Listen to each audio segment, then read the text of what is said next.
महिलाओं पे लगातार हमले हो रहे हैं। इस बात को लेकर के संविधान को बचाने के लिए, आजादी को बचाने के लिए, लोकतंत्र को बचाने के लिए, इन तमाम सवालों को लेकर के आज बिहार के तमाम जिलों में भाकपा माले और ऐपवा का न्याय मार्च निकाला जा रहा है।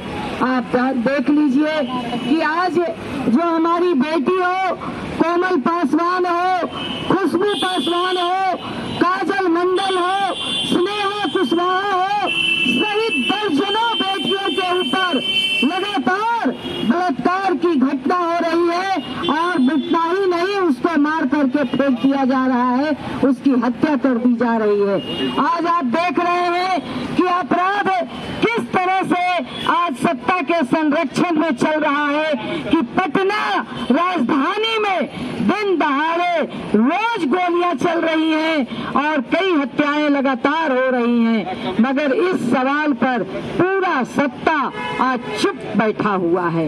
आप जान लीजिए, हमारे वक्ताओं ने बताया, मैं खुद गई हुई थी औरंगाबाद और काजल पासवान वहां पर वो लड़कियां, दलित टोले की हमारी बेटियां, वो होली के दिन एंजॉय कर रही थी, कीचड़ की होली खेल रही थी और होली का वो कीचड़ का छींटा उस सामंती ताकतों के दरवाजे पर पड़ गया।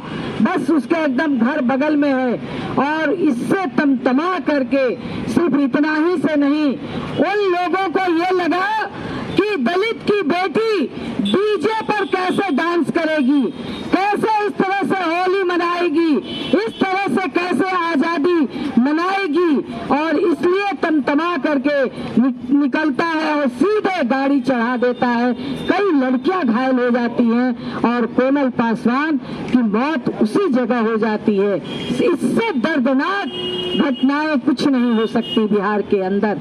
और इन सवालों पर हम लोग जब थाने में जाते हैं, बात करते हैं, थाने वाले भी उस समय तक ठीक से बात नहीं करते। जब सदन के अंदर हंगामा होता है, हम लोग सदन नहीं चलने देते हैं और तब जाकर के जदयू का नेता आधे घंटे में आकर के कहता है कि अपराधी गिरफ्तार हो गया। तो क्या बिहार में कितनी बेटियों के लिए सदन में इस तरह से हंगामा हो पाएगा, तब अपराधी गिरफ्तार होंगे? ये प्रश्न तो उठता है साथियों। इसलिए इन सवालों को लेकर के स्नेहा कुशवाहा की जिस तरह से एक होनहार बेटी जो पढ़ने के लिए गई थी, पढ़ लिख करके डॉक्टर इंजीनियर बनती, आज वो मौत के मुंह में चली गई है।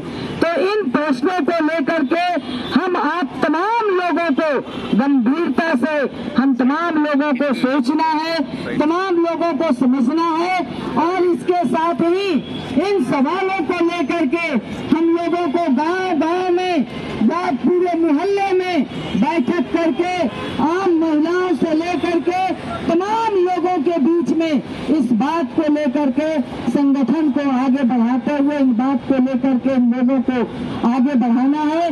क्योंकि हम लोगों ने कल ही संकल्प लिया कि बाबा साहब अम्बेडकर की जयंती पर आज कि हमें अपने संविधान को बचाना है।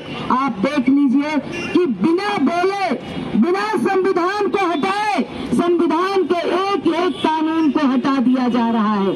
संविधान पर लगातार हमले किए जा रहे हैं। आपने सुना महबूब जी ने कहा कि किस तरह से वक्फ बोर्ड बिल को कानून बना दिया गया, जमीन छीन ली जा रही है मुस्लिमों की।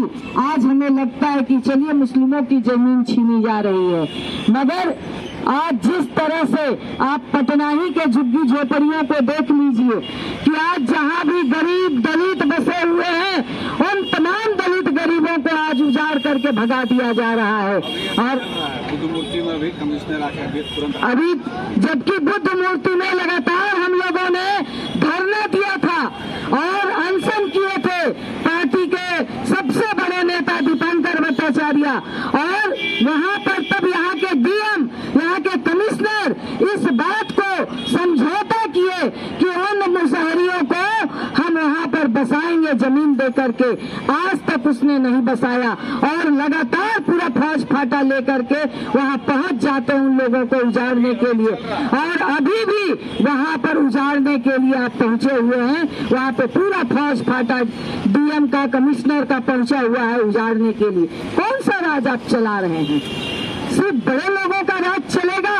बड़े लोग पटना में रहेंगे, जो गरीब बरसों बरस से, सौ बरस से पटना की धरती पर रहे हुए हैं। जिस समय पटना एकदम से एक गांव भी नहीं लगता था, पूरी तरह से वो एकदम देहात, जंगल झाड़ था, उस समय से मुसहरी बसा हुआ है, हरजन टोली बसी हुई है।